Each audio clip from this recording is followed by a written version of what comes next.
Let me explain to you how to sell foods online, and this will be a step-by-step guide, so you have a clear idea what you have to do today to actually start selling food online and make a pretty hefty profit while doing it. Okay, so here are the steps I want you to really take. The first thing you have to understand is that no matter where you live, I don't care if you live in New York or in a small town in Delaware, you got to research food laws. This is important because when we talk about selling food online, this could have a national sort of a national reach, but also a local reach. So be really clear about the food laws in your area, so that you do not actually violate any laws. Okay, and knowing how to sell food online starts with understanding the law and food safety best practices. And so normally, you want to really understand that. You want to really understand what the authorities in your region are actually allowing, and also what the authorities, federally speaking, are really allowing. Okay, food inspectors offer you some pretty sage and frankly free advice on how to make sure you are making a good and reasonable product. And so, if your product is complicated or requires, let's say, additional licensing, for instance, meat, fish, and some agricultural products, you may want to consult a lawyer with experience in the food industry. Though the upfront cost may be high for a new business owner, it could really avoid even costlier consequences down the road. The last thing you want is to have a hefty fine. Okay. Now, if you choose to navigate the legalities of running a food business without a lawyer, be sure to follow this general best practices. First of all, you want to properly handle and store food. You want to trace the supply chain. Very important. You want to ask questions of your suppliers and get referrals. You want to work with the lab to test your products. You want to keep thorough records. Track everything. I'm talking about everything coming in and going out of your facility. Make friends with a food inspector so that you have a clear idea what's allowed and what's not allowed. And most importantly, you want to get liability insurance. Okay, you got to cover your back, so to speak. So the first thing is you want to research food laws. Second, you want to find your niche. Okay, we're talking here about the food industry is a $1 trillion industry, right? Everybody eats anyway.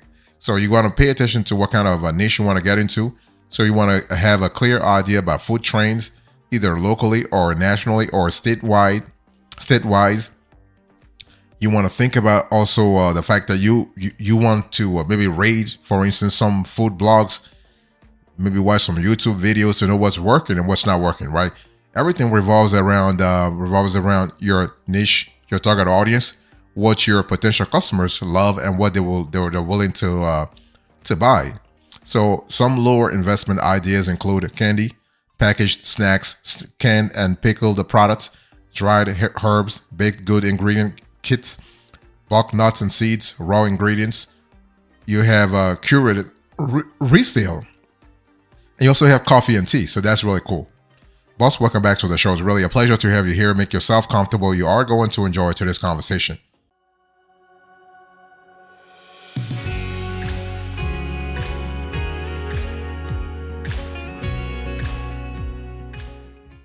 So the next thing you want to do here is, if you want to sell food online, you have to decide on a business model.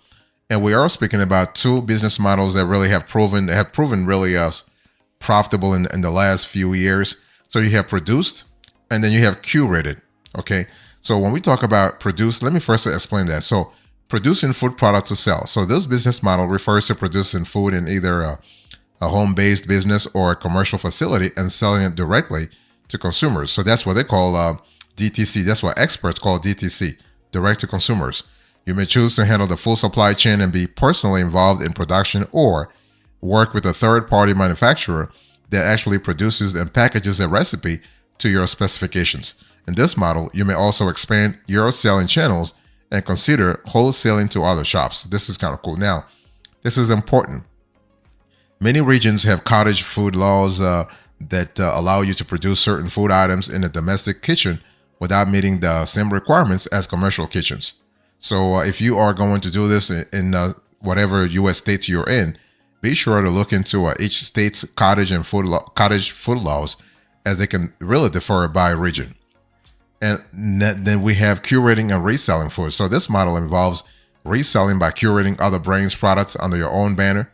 So your unique selling proposition may be that your shop brings the best of a single product type, say mustard, from around the world to a single shopping experience. Otherwise, you may try drop shipping to bring another brand's product to a new market. So the possibilities are there. Number 4, you want to source ingredients. Okay, so you want to trace the supply chain. So it's important you want to look at things like who is selling what. You want to make connections. You want to and the thing is, this takes time. Okay, when we talk about tracing your supply chain, you have to have a clear idea who's what. You can team up with other small batch producers to purchase bulk wholesale ingredients together. That way, you're not the only one doing the due diligence. You're actually teaming up with other players in the industry. Okay, and but you got to make connections. In certain industries, finding suppliers may rely on word of mouth and personal introductions.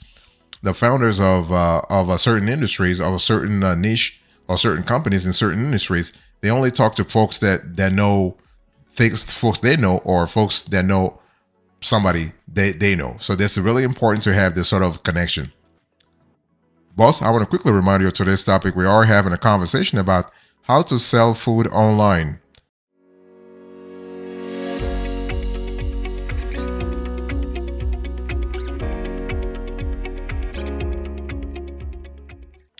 The third thing you want to really pay attention to here is that you want to determine your food production model, okay?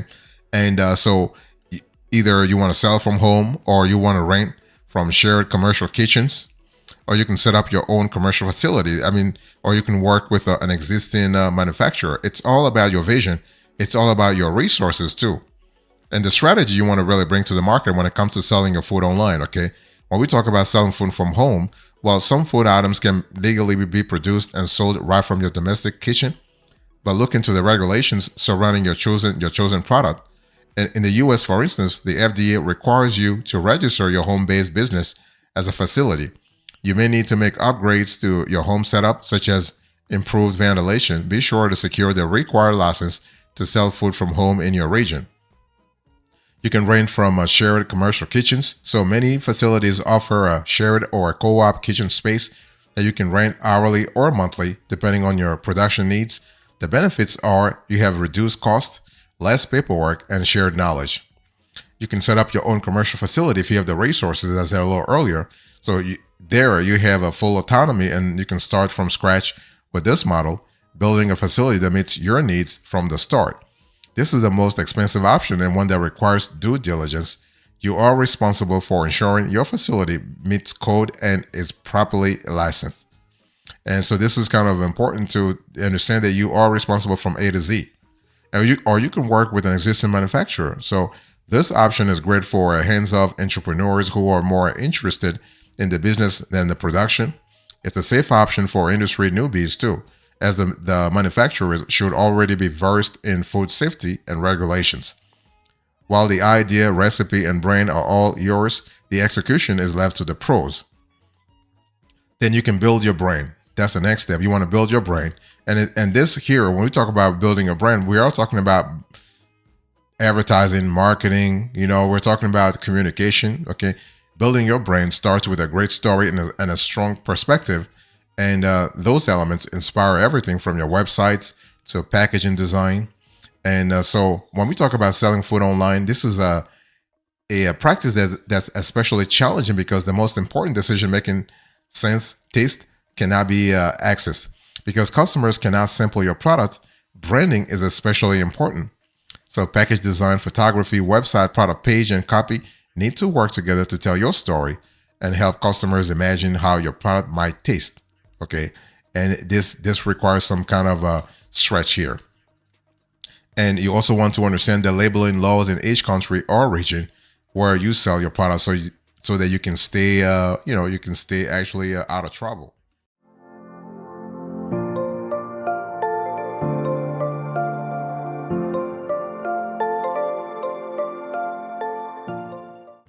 Next, you want to run the numbers. I mean, how much does it really cost to start a food business? If you were to open a restaurant or a physical food store, your upfront cost could be upward of $175,000 to $250,000. But there are many ways to get started with a much smaller startup cost. And so small batch producers who start home-based businesses have far less overhead and can expand into commercial spaces later as the business grows. And so without expensive leases or staffing costs, you could realistically start selling food online with just a few $100s to cover ingredients, website and marketing costs, and packaging. And then you want to really think about pricing your food products. So, it's one of those things where you have to really, you want to go for not too cheap, not too expensive, right? Because everything has to revolve around your target audience. Because the whole idea is to get your product in front of as many potentials as possible, even if it means delaying profits. So, if you believe the value, you believe in the value of your products, price it accordingly. And so it's one of those things where you have to see what really works for your specific audience. Okay. And remember that profit margins for food businesses also depend on many factors: what you're selling and how and where you're selling it, for example. So when we talk about selling your food, like actually selling food online, you're going to have to target customers in a specific region or in a specific geography. So you got to make sure that the pricing is actually in tune with what your potential customers is willing to spend money on, right? Because otherwise you are going to lose customers like crazy, and you don't want that. So bottom line here is that you have to have a clear idea about your target audience. So think also about the chronology. So during a busy season, for instance, you might charge more than during the off season. And one thing I want to say here is that you need to understand, if it's not possible to run your business from home, consider the monthly cost of a commercial facility when calculating your startup cost. Production facilities can be expensive, but many co-ops and incubators offer a shared kitchen to entrepreneurs for a fraction of what you would spend in a dedicated space. So when we talk about pricing your food, you got to think about the overhead so that you can really generate a healthy profit margin. So that will help you actually survive in the long run.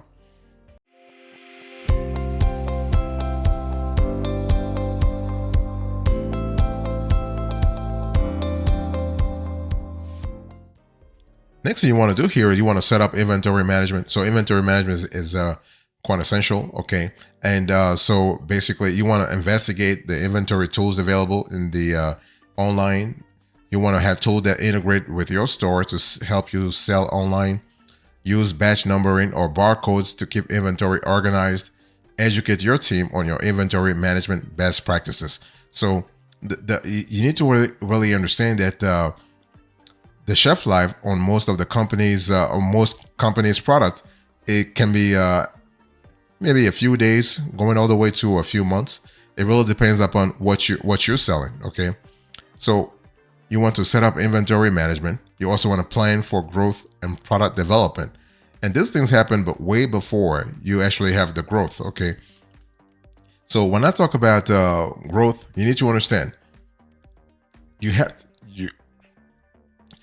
you got to really clear about what your niche can really accommodate, right? So when we talk about planning for growth and product development, it's all about what you're selling first. Do you want to expand to food adjacent products, or do you want to remain in the specific food you're selling? Okay, so basically the whole thing is that you can say, you know what, I want to have a branded merch like totes, t-shirts, and mugs. I want to have gift cards. I want to have complimentary food products, say third-party crackers to upsell with your cheese, for instance, and relevant kitchen and serving tools like aprons, cutting boards, and tea towels, recipe books, ebooks, or subscription recipe content. So the whole idea here is to find a way to diversify your revenue avenues. Let me repeat that. The whole idea is to find a way to diversify your revenue avenues. And that will help you do a lot of things, because the whole thing is that if you want to be in the game, if you want to sell food online and really be relevant to your target audience for a long time, you got to really constantly offer something that they want to buy and something they are willing to exchange value for. They're willing to that they see valuable over time, not just a one-time transaction, but something consistent and something continual. Boss, I want to quickly remind you of today's topic. We are having a conversation about how to sell food online. And I'm just giving you the step-by-step you need to really follow into this conversation.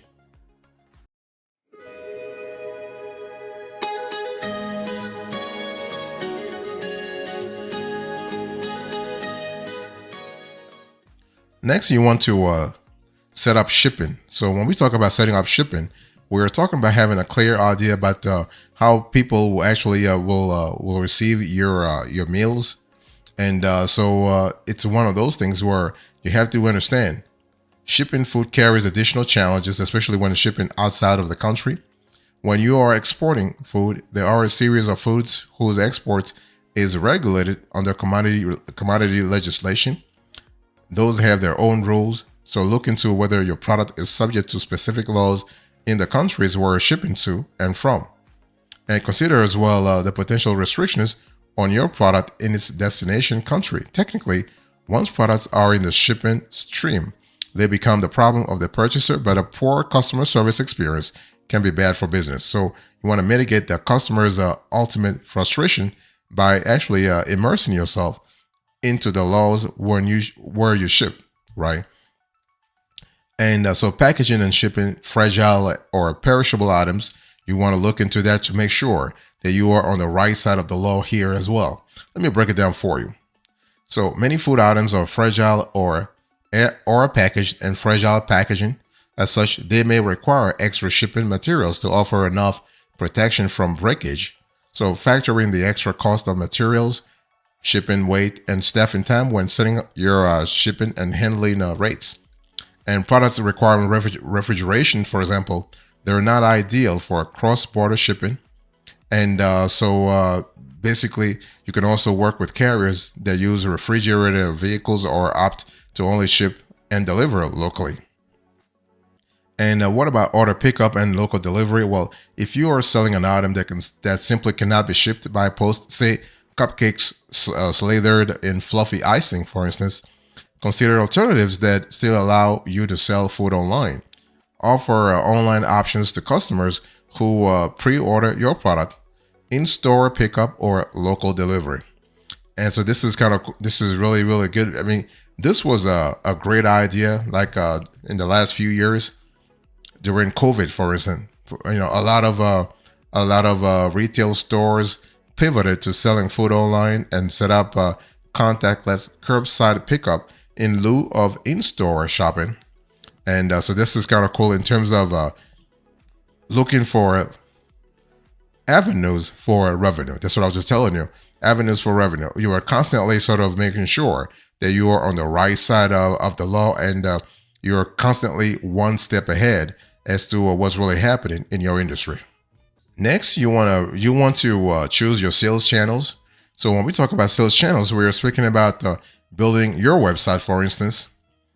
Or you can see you can also sell through another like retail and wholesale, for instance. That's totally possible. So when we talk about building a website, you have to really understand that the website content has to match the kind of food you're selling, but also the branding that you want to really put forward, right? And so this is kind of cool.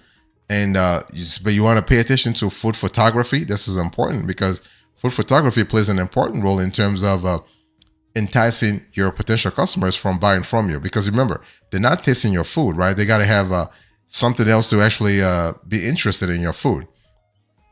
In terms of retail and wholesale, is a great way to actually have like a sales channel for your online food restaurant, if you will. But there are other sales channels, so you can actually, if you want to reach even wider audiences when selling food, you can basically you have online marketplaces. Those are another option for your business, right? You can sync your Amazon or Etsy shop with, let's say, your Shopify store to make inventory across channels seamless. And you want to market your food business. So we are speaking about content and social media marketing, for instance. You can have offline marketing, so you can generate buzz locally by participating in farmers markets.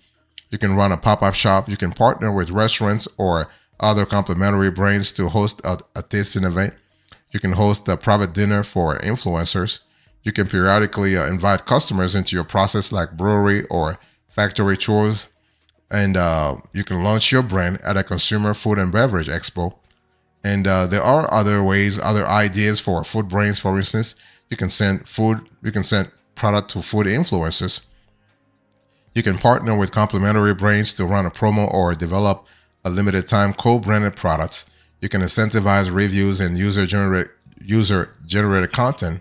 You can run contests or giveaways on social media.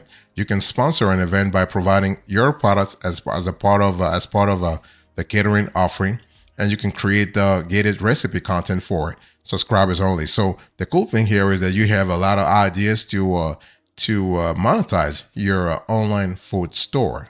I really appreciate it. Into this conversation, I just explained to you how to sell food online. Thank you so much for your attention. God bless you. I'll see you next time. Until then, remember, stay marvelous.